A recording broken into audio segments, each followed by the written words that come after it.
sometimes there's a peak pose, which could be an inversion. And an inversion is just any time that you get your head below your heart.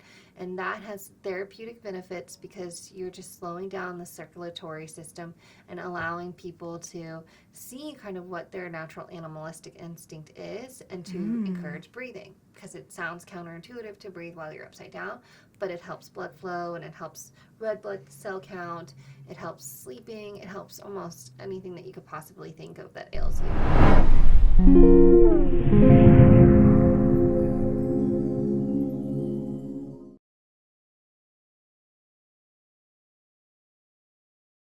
Could you just maybe like flesh out a little bit of the different styles of yoga, and maybe for, people who are, curious or looking into it, that can kind of help them figure out like, well, which type of yoga or which type of class would be best for them?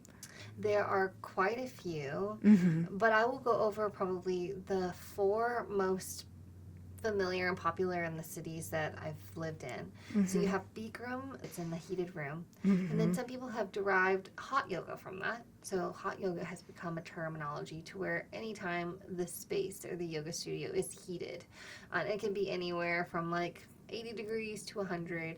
But then some people go to a hot yoga studio and they have Vinyasa or Hatha yoga. And Vinyasa and Hatha is just that combination of standing series to floor series. And sometimes there's a peak pose, which could be an inversion. And an inversion is just any time that you get your head below your heart.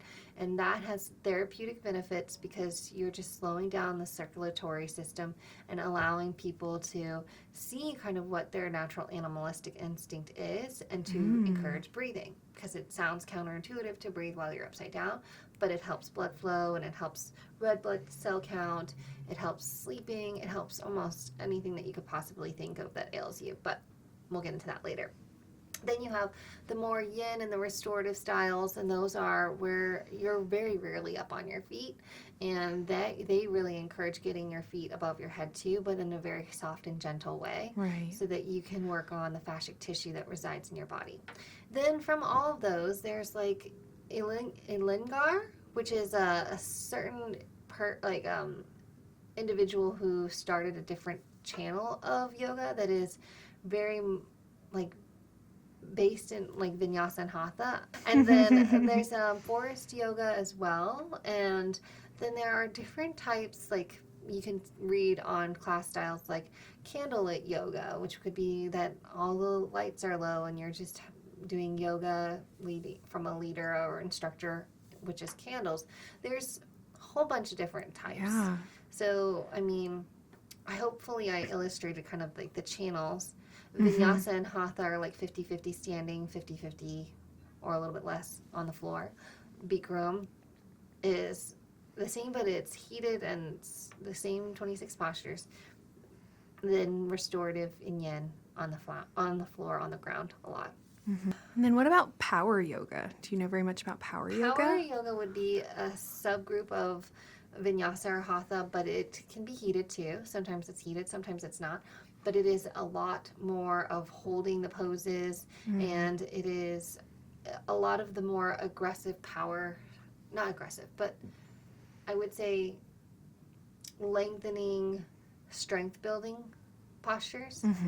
So when I think of power, I think of maybe you have weights when you outreach your arm and you warrior and you have to hold and stabilize your shoulder muscle groups.